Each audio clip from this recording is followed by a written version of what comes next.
check out my latest Ultraman collection. I got these guys from the Ultra Heroes Roadshow happening still at Paradigm Mall until 27 November 2022.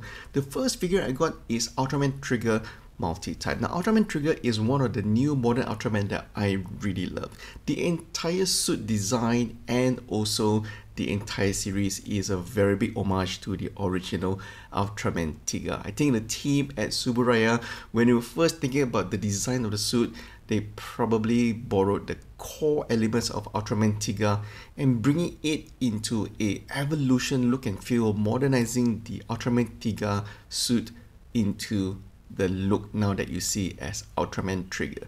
The suit design is translated very nicely into a figure format. As you can see here, the semi-gloss finish on the silver and that gold finishing on Ultraman Trigger is really something that you need to see in person in order to appreciate. Ultraman Reboot is one figure that I've been hunting now for a long time, so I finally got it. Now, Ultraman Reboot is a little bit interesting because the entire figure has a high gloss metallic like silver finish, a little bit different from Ultraman Trigger, and I think fans of Ultraman Reboot should really get this. For those of you who are not very familiar with Ultraman Reboot, well, Ultraman Reboot is a Malaysian collaboration design together with Subaraya and Lesco Pack Production, the production house that created Upin and Ipin animation. So Ultraman Reboot only appeared in animation form until the last few years when finally Ultraman Reboot became canon in the Ultraman universe and it appeared in Ultra Galaxy Fight. At first time seeing it in action, it was really something else. The only Ultraman that uses the Silat martial art form to fight Kaiju, really something that you must have. Now, the SHF Ultraman TIGA was the one best purchase that I got from the event itself, because when this guy was first released earlier this year, it was sold out everywhere, the press was jacked up, and it was really hard to find this figure anywhere at retail price. So I'm just glad to finally get the Ultraman Trigger SHF in the retail price setting. And the overall color tone, the finishing, as you can see here, is superb. So much so that if you actually put this guy next to Ultraman Trigger multi-type, you can see that both of them are actually using the same color codes. Overall, very high level of articulation across as we come to expect from the Tamashii Nation SHF series, so this is definitely one of the things that you must get. Interestingly, a fun fact, there was a Ultraman poll in Japan this year where fans were asked to vote for their favorite Ultraman of all time, and surprisingly, or maybe not surprisingly, Ultraman TIGA came out on top. So that is some of a fun fact to share with you guys. And at the Ultra Heroes Roadshow, I also got the event exclusive Rise of Ultraman. This figure was first made available at the New York Comic Con 2022, and then it was in Thailand Heroes Roadshow as well, and finally it is here. This is interesting because this particular figure is using the same mold as the previous version, so you're probably wondering, hey, what's the difference between this new Expo exclusive versus the older original SHF Ultraman?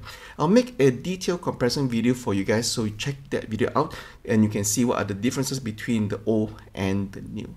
And interestingly, in addition to the fourth figure, I also got the Dyna Action Shin Ultraman. This guy is based off the Shin Ultraman movie that was released late last year and early this year in Malaysia. So finally, we get to see this guy in a Dyna Action format. In the Dyna Action format for Shin Ultraman, you can actually light up the eyes of the Shin Ultraman, and the eyes are really bright. It's so bright you can actually make it into a bedside table lamp if you choose to. It comes in a very nice metallic silver gloss finish, just as what we come to expect from the movie itself. It is a very good reproduction, and there is very nice articulation gimmick on the shoulders, allowing you to do all the iconic pose that we have seen from the movie itself. Now, this figure of Dyna Action Shin Ultraman is actually quite heavy because there is a built-in inner frame of ABS plus some metallic parts as well, so it's actually quite heavy in this particular package.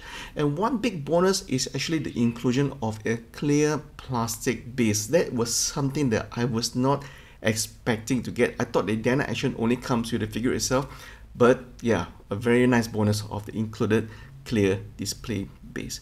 So overall, lot of new figures that you can still buy at the Ultra Heroes Roadshow. I would implore you guys to get the Ultraman Reboot and also the Rise of Ultraman, because that is only available in the Expo event. You can't get it anywhere else. And in addition to all the Tamashii Nation products that you can buy and see on display, there are also the Ultraman Performance, which I'll put the details down in the description below if you want to check out the show times and the location of the mall itself. Till then, thank you guys for watching. Let me know what you guys think of my new Ultraman collection. I'm actually quite happy with the Ultraman Reboot and also the Rise of Ultraman. So do check out the comparison video that is coming up very soon. Thank you guys for watching, and I'll see you guys down in the comment section below.